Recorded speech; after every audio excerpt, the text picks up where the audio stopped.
Hello everyone, good morning. কেমন আছো সবাই? আশা করি তোমরা সবাই অনেক অনেক ভালো আছো, আর আমরাও এখানে খুব ভালো আছি। মৌসুমী গাঙ্গুলি লাইফস্টাইলের আরও একটি নতুন ব্লগে তোমাদের সবাইকে ওয়েলকাম। আজকের বারটা হলো সোমবার, আর এখন ঘড়িতে বাজছে সকাল 8টা। তাতেও দেখেছো বাইরে এক ফোঁটা রোদের দেখা নেই। সকাল থেকে মেঘলা ওয়েদার, সাথে ঝিরঝির করে বৃষ্টি হচ্ছিল, এখন বৃষ্টিটা থেমেছে। শনিবার রবিবার তবুও একটু সকালের দিকে রোদ উঠেছিল, কিন্তু রবিবার বিকাল থেকে আবার বৃষ্টি শুরু। আর সোমবার এই সকালবেলা ঘুম থেকে উঠে ছেলের লাঞ্চ বক্স রেডি করতে খুব কষ্ট হয়, কারণ সকালবেলা ঘুম থেকে উঠেই দেখলাম ঝিরঝির করে বৃষ্টি হচ্ছে, তার সাথে ভীষণ ঠান্ডা হাওয়া বইছে। তো জানলা দরজা যা ছিল সমস্ত কিছু বন্ধ করে লাঞ্চ বক্স রেডি করে ওদেরকে স্কুল অফিস পাঠিয়ে আমি তারপরে চা খেলাম। চা খেয়ে কিছুক্ষণ বসেছিলাম, তারপরে চান টান করে পুজো দিয়ে চলে এসেছি ব্রেকফাস্ট করতে। ব্রেকফাস্টে আমিও করে নিয়েছিলাম স্যান্ডউইচ, আর ছেলেকেও লাঞ্চ বক্সে স্যান্ডউইচই দিয়েছিলাম, আর সাথে খেলাম 1 কাপ গরম গরম চা। কারণ সকালের যে লিকার চাটা আমি খাই সেটা প্রায় ঠান্ডা হয়ে গেছিলো, তবু মাইক্রোওভেনে একটু গরম করে নিয়ে কিছুক্ষণ আমি সকালের দিকটা বসেই থাকি। এই ধরো 8টা থেকে 8:30টার মধ্যে বসে থাকি।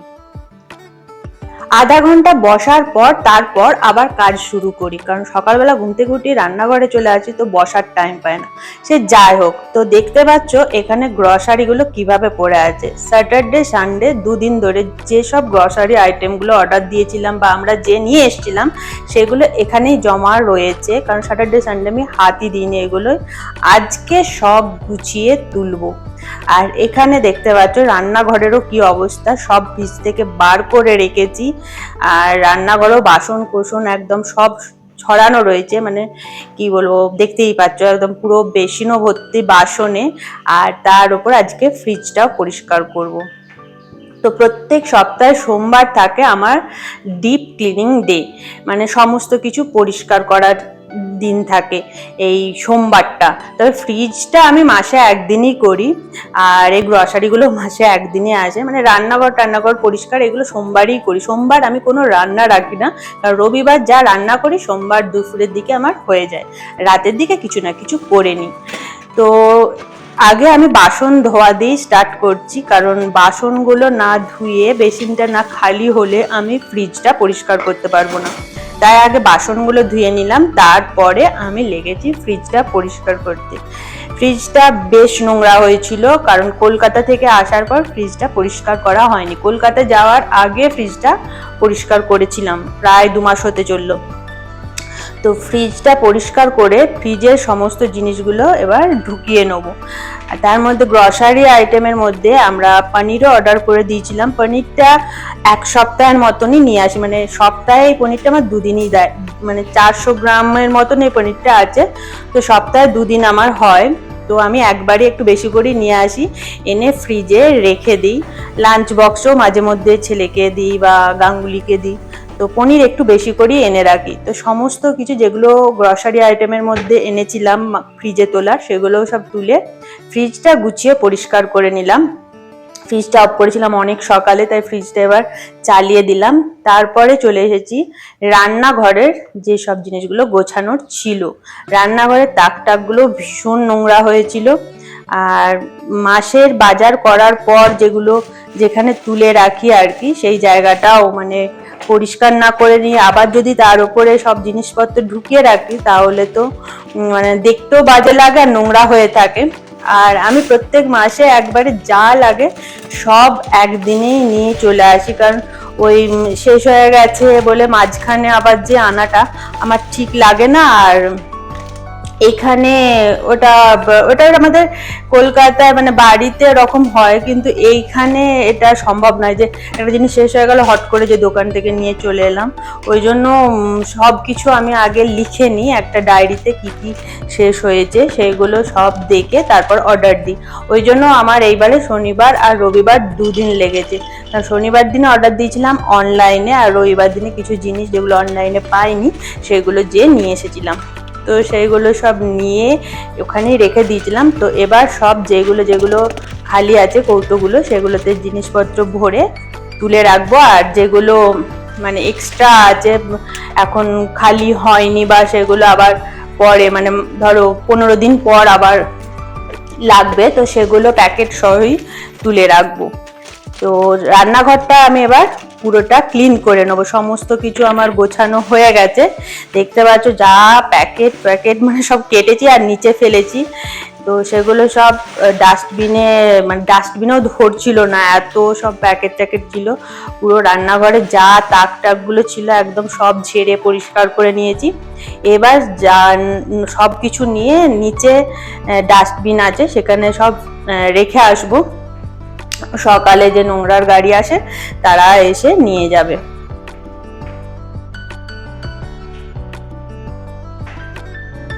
নিচে গিয়ে নোংরা ফেলে চলে এসেছি। এবার রান্নাঘরটা পরিষ্কার করে তারপরে ঘর ঝাড় দেবো, ঘর মুছবো। তা করতে করতে হয়তো আমার ছেলে এসে যাবে। আমি কাজ শুরু করেছিলাম সকাল 10টার সময়, মানে 8টা থেকে 8:30 তো রেস্ট নিই, তারপরে চান করি, পুজো দিই, তারপর ব্রেকফাস্ট করি, তো সবকিছু করে কাজ শুরু করি সকাল 10টা থেকে। প্রতিদিনই সেটাই করি, কিন্তু বৃহস্পতিবার দিনে একটুও বসার সময় না, কারণ বৃহস্পতিবার দিনে লক্ষ্মী পুজো থাকে, প্লাস মাছ আনতে যাওয়া থাকে বাজারে। বৃহস্পতিবার দিন এখানে বাজারে ভালো মাছ আসে। তো বৃহস্পতিবার দিনটা আমার ভীষণ কষ্ট হয়, মানে সকাল থেকে একটুও বসতে টাইম পায় না, যে চা নিয়ে বসবো কি, মানে চা খেতে খেতেই তখন আমাকে কাজ সারতে হয়। তো ঘর দুয়ারগুলো মুছে পরিষ্কার করে নিচ্ছি আর একটু গানও শুনছি, মানে কাজ করতে করতে এই গানগুলো আমি একটু শুনি, মানে যখন কাজ করতে করতে একদম কি ক্লান্ত হয়ে যায় আর এনার্জি আসে না, কিন্তু অনেক কাজ আছে, তখন এই পুরোনো দিনের গানগুলো আমি চালাই। তো গানগুলো শুনতে শুনতে কাজ সারি। এই দেখো পুরো ঘর আমার ক্লিন হয়ে গেছে, একদম পরিষ্কার হয়ে গেছে, সমস্ত জিনিস গোছানো হয়ে গেছে, আর কিচ্ছু বাকি নেই। রান্নাঘরও একদম পরিষ্কার হয়ে গেছে। পরিষ্কারটা দেখতে ভালো লাগে, কিন্তু আমি দেখো সেই সকাল 10টা থেকে কাজ শুরু করেছি, এখন ঘড়িতে বাজছে সকাল দুপুর 3টে। মানে কি বলবো, আর সেই একটানা একভাবে মানে 10টার থেকে 3টে পর্যন্ত এখনো পর্যন্ত আমি কিন্তু একটুও বসিনি। যা বসার ওই সকালে 8টা থেকে 8:30 অবধি, তারপরে কিন্তু আমি একটুও বসিনি। তো সমস্ত কাজ মানে ঘর দর পরিষ্কার দেখতেই ভালো লাগে, কিন্তু করাটা খুবই কষ্টকর। তো শুধু যেটা বাকি ছিল সেটা হলো জামা কাপড়গুলো মেলা, কারণ আমি 10টার সময় যখন কাজ করতে লাগি তার আগে আমি মেশিনে জামা কাপড়গুলো দিয়েছিলাম, কিন্তু তারপর বারান্দায় আসা আমার টাইম হয়নি।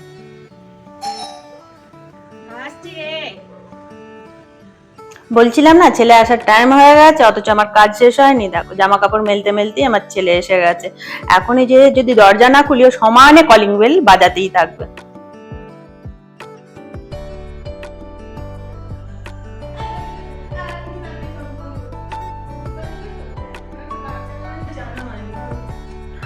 তো জামা কাপড় চেঞ্জ করে ফ্রেশ হয়ে চলে এসেছে, আমিও হাত মুখ ধুয়ে নিয়েছি। এরপর আমরা দুজনে খেয়ে নেবো। আমি যেহেতু সকালে একবার চান করে পুজোটা দিয়ে নিই, তাই জন্য আমি খেয়ে নিই আগে। খেয়ে দিয়ে তারপর বাকি যে বাসন কোসনগুলো আছে সেগুলো ধুয়ে পরিষ্কার করে তারপরে চানে যাব, কারণ আজকে তো আমার কাজ শেষ করতে করতে অনেকটা দেরি হয়ে গেছে আর ছেলেও এসে গেছে, ওই জন্য খেয়ে নিলাম আগে। তো বিকালবেলা আমি বেরিয়েছি, আজকে আর একটু শোয়া হয়নি। তো শুয়েছিলাম আধা ঘন্টার মতন। তো তারপরে আমার ছেলে বললো আর মোমো খেতে ইচ্ছে যাচ্ছে, তো আমরাও হাঁটতে বেরোচ্ছিলাম। আর ওর একটা ছবি তোলারও ছিল স্কুলের জন্য, তো ছবি তুলে ওকে নিয়ে এসেছি মোমো খেতে। তার থেকে আমিও একটা মোমো টেস্ট করলাম। মোমো খেতে ভালোবাসি, কিন্তু এখন নিজের খাওয়াটাকে অনেকটা আমি কন্ট্রোল করেছি। ইচ্ছা গেলেই যে হামলে সব খেয়ে নিলাম সে ব্যাপারটা না, একটা খেয়ে টেস্ট করলাম, বাস এটুকুই। তো তারপর ছেলে চলে গেল বাড়িতে মোমো খেয়ে, আমরা চলে এসেছি চা খেতে। চা বিস্কিট খেয়ে তারপর আমরা রোজের যে ইভিনিং ওয়াকে বেরোই, তো সেটা বেরিয়েছি হাঁটতে। তো আমরা যেখানে হাঁটতে যাই মানে প্রথম হাঁটার পথেই আমাদের পরে হচ্ছে সাই বাবা টেম্পল। তো সেখানে আগে আমরা রোজ একবার করে প্রথম পাক খাওয়ার সময় একবার ঢুকি সেই সাই বাবার টেম্পলে প্রণাম করতে। তারপর হাঁটি, মানে আমরা 5 পাক হাঁটি, ওখানে 4 পাক না 3 পাক হাঁটি, সরি 3 পাক হাঁটি। ওটা হেঁটে তারপরে চলে এসেছি ফল কিনতে। ফল ছিল না বাড়িতে, শেষ হয়ে গেছিলো। আর গাঙ্গুলি ফলটা খুব ভালো কেনে, আমি যেমন সবজি মাছ এগুলো দেখে কিনতে পারি, ফলটা আমি সেভাবে বুঝি না। তো ও ফল না কিনলে আমি আসি না, খুব দরকার না হলে আমি ফল কিনতে আসি না। সকালের দিকে এতটাই ব্যস্ত থাকি যে তখন আর বাজার করতে আসা হয়নি। যেহেতু বিকালের দিকে এখন হাঁটতে বেরোই, তো সকালের দিকে ওই জন্য আর ইচ্ছা করে না বেরোতে। তো ওই বিকালের দিকে ফেরার সময় যদি ওই বাজার টাজার করার থাকে সবকিছু বিকালের দিকেই করে ফিরি। তারপরে দুধ, দই এগুলো আনার ছিল, তো ফলের সাথে সেগুলো সবকিছু নিয়ে বাড়িতে এসে কিছুক্ষণ রেস্ট নিলাম 1 ঘন্টার মতন। তো এখন চলে এসেছি আবার রান্নাঘরে, কারণ দুপুরের দিকে তো কিছুই রান্না করিনি। তোমরা দেখলে সারাদিন কাজ করতে করতে কিভাবে যে 3টে বেজে গেল মানে টেরই পেলাম না।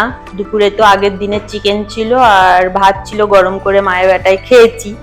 তো এবেলার কিছু একটা করব ভাবছিলাম, তো রুটি খাবে বললো গাঙ্গুলি, আর সাথে করছি পনির ভুর্জি।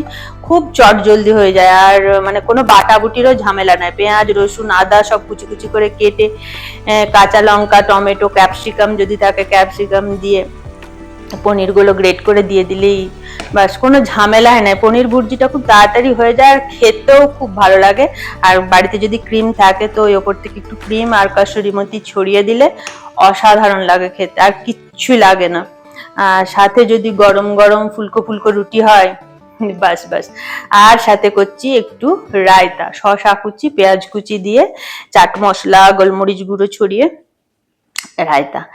তো এই হয়ে গেলে ডিনারে আর কোনো চিন্তাই নাই।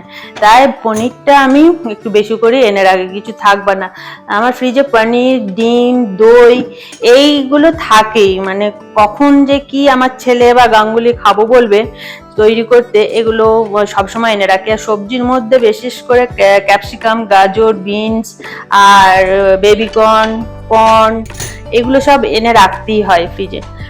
কারণ কখন বলবে এটা খেতে ইচ্ছা করছে, তো তখনই ওটা বানিয়ে দিতে হবে।